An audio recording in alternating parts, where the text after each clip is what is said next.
Hello guys, this is the another lecture of this series. In this video, we will see analysis of an algorithm. So let's start. Suppose आपको एक problem given है और आपने इसके लिए दो algorithms लिखी, एल्गोरिथम 1 एंड एल्गोरिथम 2. तो आप ये कैसे फाइंड करोगे कि इसमें से बेटर कौन सी है? सो बेटर हम उस एल्गोरिथम को बोलते हैं जिसका एग्जीक्यूशन टाइम कम होगा. सो इसको फाइंड करने के लिए दो अप्रोच है. Let's see one by one.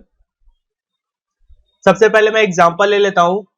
Find the sum of n natural numbers. Problem आपके पास गिवन है और आपने पहली एल्गोरिथम लिखी जिसमें आपने एक लूप लगाया और फिर आपने सम कैलकुलेट किया. ओके. और जो सेकंड एल्गोरिथम है उसमें आपने डायरेक्ट फॉर्मूला लगाया हुआ है एन नंबर्स का सम फाइंड करने के लिए. सो अब आपको ये फाइंड करना है कि इसमें से बेटर कौन है. उसके लिए आप क्या कर सकते हो कि इसको आपने एक मशीन पर रन किया, मशीन 1, और इसको भी आपने सेम मशीन पर रन किया. ओके. अब रन करने के बाद सपोज इस एल्गोरिथम ने T1 टाइम लिया और इस एल्गोरिथम ने T2 टाइम लिया.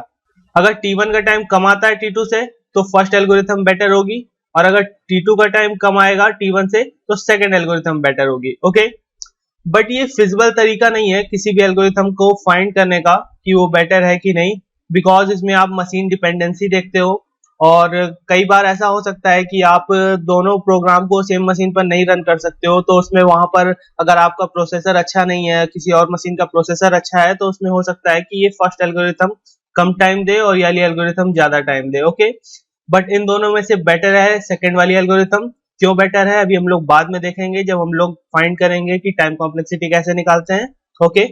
सो इस अप्रोच में आपको दोनों एल्गोरिथम को इंप्लीमेंट करना है, देन रन करना है सम प्रीडिफाइंड टेस्ट केस पर. प्रीडिफाइंड टेस्ट केस मींस आप n की कोई एग्जैक्ट वैल्यू लेकर ही रन करोगे. आप ये नहीं बता सकते कि जब n की वैल्यू ज्यादा होगी तो ये एल्गोरिथम कैसे वर्क करेगी. ओके.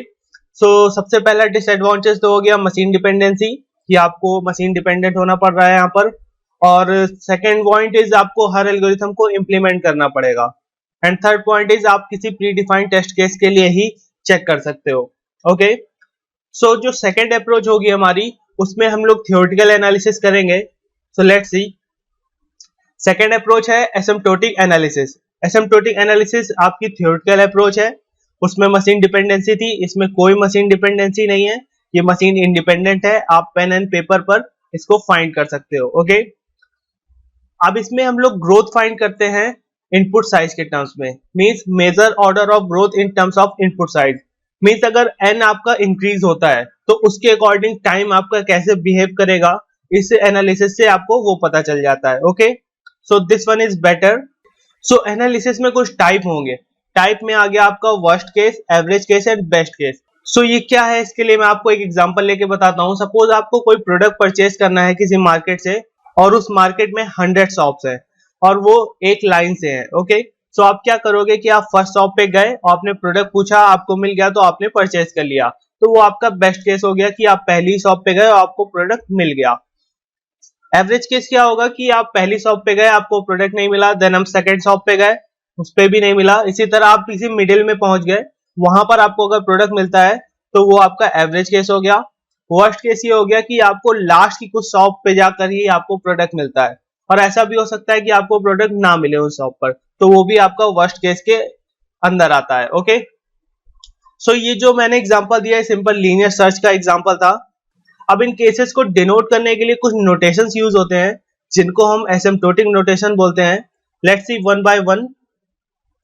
सबसे पहला नोटेशन है हमारे पास big O notation. Big O notation upper bound होता है आपका. Let's see the graph. Graph में जो y एक्सिस है आपकी, y एक्सिस बता रही है rate of growth, means time कितना लग रहा है, और जो x एक्सिस है उसमें इनपुट साइज, मींस अगर आप इनपुट साइज बढ़ाते हो तो आपका टाइम कैसे बढ़ेगा. ओके. सो यहाँ पर fn कोई फंक्शन है और c.gn कोई फंक्शन है. ओके.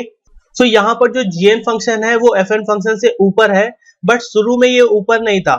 सो किसी पर्टिकुलर n वैल्यू के बाद gn फंक्शन हमेशा fn फंक्शन के ऊपर है, तो यहाँ पर हम gn फंक्शन को अपर बाउंड बोलते हैं. और यहाँ पर जो gn फंक्शन होगा वो किसी पर्टिकुलर वैल्यू के बाद होगा, उसको हम लोग n नॉट बोलते हैं. ओके. सो इसको हम लोग डिनोट करते हैं fn equal to big O of gn, और इसी को हम लोग वर्स्ट केस भी बोलते हैं. ओके. सो वर्स्ट केस को डिनोट करने के लिए बिग ओ नोटेशन यूज होता है. Now come to the omega notation. Omega notation आपका लोअर बाउंड है. जैसे आपका gn ऊपर था पहले वाले ग्राफ में, इसमें आपका gn नीचे होगा किसी पर्टिकुलर n वैल्यू के बाद, तो यहाँ पर आप क्या लिखोगे, Fn equal to omega GN, और ये आपका बेस्ट केस होता है। सो इसी तरह एक नोटेशन और है, थीटा नोटेशन। सो जो ये थीटा नोटेशन है आपका, ये पिछले दोनों नोटेशंस का कंबाइंड वर्जन है। मींस यहाँ पर आपका अपर बाउंड भी है और लोअर बाउंड भी है, और दोनों के बीच में अगर Fn लाई करता है तो हम लोग बोलते हैं थीटा नोटेशन। तो यहाँ पर हम क्या लिख सकते हैं, Fn equal to theta of Gn, और ये आपका होता है average case. Okay, so generally हम लोग पूरे नोटेशंस में केवल एवरेज केस और वर्स्ट केस की बात करते हैं, क्योंकि हमारा जो बेस्ट केस होता है वो किसी भी एल्गोरिथम के लिए एक पर्टिकुलर केस होता है। तो हम हमेशा पर्टिकुलर केस की बात नहीं करेंगे, हमें वर्स्ट केस के लिए बात करना है कि वर्स्ट केस में हमारी एल्गोरिथम कैसे वर्क करेगी। ओके, सो इस वीडियो लेक्चर में मैंने आपको केवल ये बताया है कि कौन कौन से नोटेशंस होते हैं और वो नोटेशंस किस केसेस को डिनोट करते हैं।